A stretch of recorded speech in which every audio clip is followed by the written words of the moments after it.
kalapatids, what's up sa inyo? At nagbabalik na naman ang Team Chambalero Brothers. So ngayong araw nga mga kalapatids, abangan na naman tayo. Third training toss na mga pang summer race natin. Nirelease nga sila sa San Quintin mga kalapatids. At ang air distance lang natin doon is 40 plus kilometers lang. So bali apat pa rin sila mga kalapatids, dalawang old bird tsaka dalawang young bird.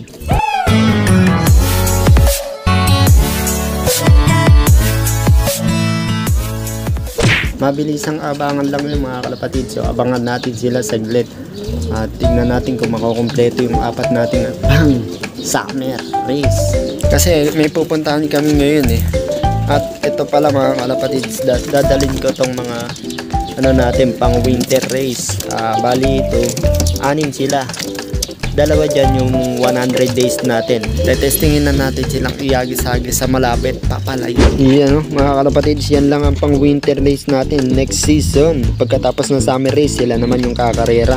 Kaya uumpisahan ko na iagis sila baitang-baitang, hindi natin sila bibiglain. Tulad ng ginawa natin nung nakaraang taon. Ayan, yung dalawa dyan pang 100 days. Ito parehas J-card. Te-training na natin. At sinasanay na nga natin sila sa sa training box. Grabe ang likot nila. Gusto nilang kumawala. Pero sa susunod, sanay na sila, hindi na sila ganyan. Hindi sila mai-stress sa susunod na training. Ito pala yung pang 100 days natin guys. May tamasa kaya ano kayang kapalaran na to sa 100 days. Ayan bali Vandenbroek to guys. Ayan likot, gandang ibon, maliit lang siya.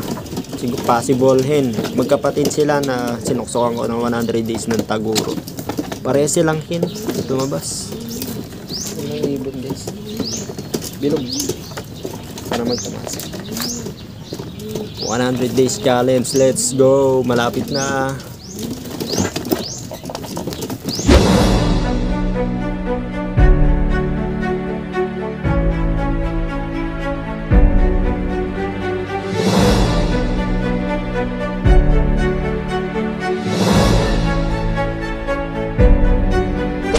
Ganda na panahon dito guys, ayan. Samantala yung mga natin dito, mga jet fighter kanina pa nagkukurumba, hindi mapirmis. Ganyan talaga pag first time sa training box. Kaya ako sila dyan. Sino kaya mauuna sa mga natin jet fighter?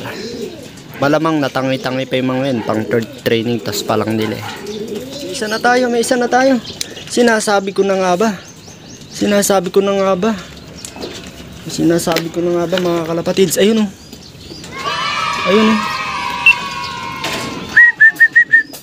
nice, time check 7:34. Maaga to, maaga. Pasok.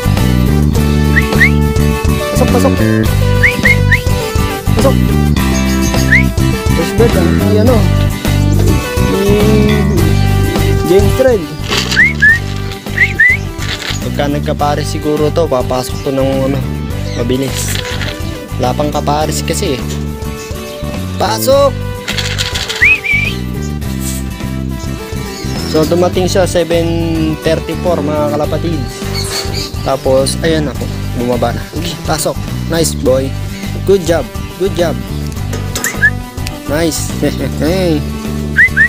Ay, pumasok pa doon na awit. Ayun, marami pang nagdadaanan.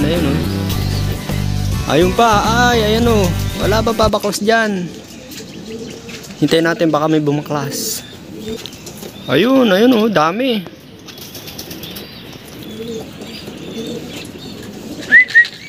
Ito medyo ilang pa kasi ito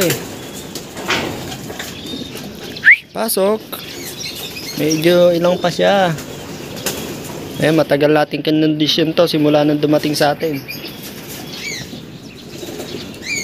Lusak na lusak siya nung bumalik siya Ngayon okay na, ang kinis na niya. At ang bilis pa mga kalapatids. Ayan ang nag-iisang anak ni James Red. Yes sir. Ayun no, dami. Daming nagdadaanan. Aba, wala pa yung tatlo. Kumalma muna kayo at malapit na tayo umalis. Ayun no. Kapares lang talaga kailangan na to para mas bubilis pa no. Time check 7:39. Abay walas tek, hindi pa nasusundan. Are yung 40 kilometers or 39 kilometers mga kalapatids, Sangkintin to Talavera, ilipad niya ng 44 minutes. Konting bilis pa, madadali na natin. At pabilis na siya ng pabilis. Estimate speed na to mga kalapatids, nasa 900 lang to 800. Yun lang estimate speed niya. Tagal. Samantala, cut off na siguro yung tatlo, wala pa rin. Aba, ayaw pang bumilis na ng ng tatlo na yun wait. Hindi ko na mahantay yung tatlo na yun. Meron naman na tayong isang hintay eh. Tignan na lang natin kung makakauwi yung tatlo mamaya pagbalik. So, alis na kami. Yeah! Tapos na natin sila.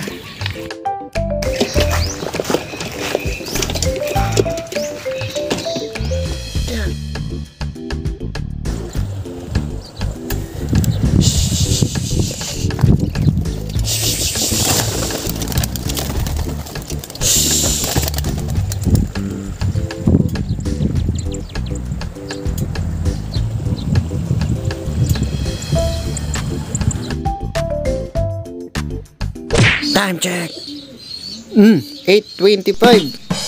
At update tayo dito mga kalapatid sa hinagis natin sa Sangkintin kahapon at saka dun sa mga young bird, mga pang winter natin, unang hagis nila kahapon.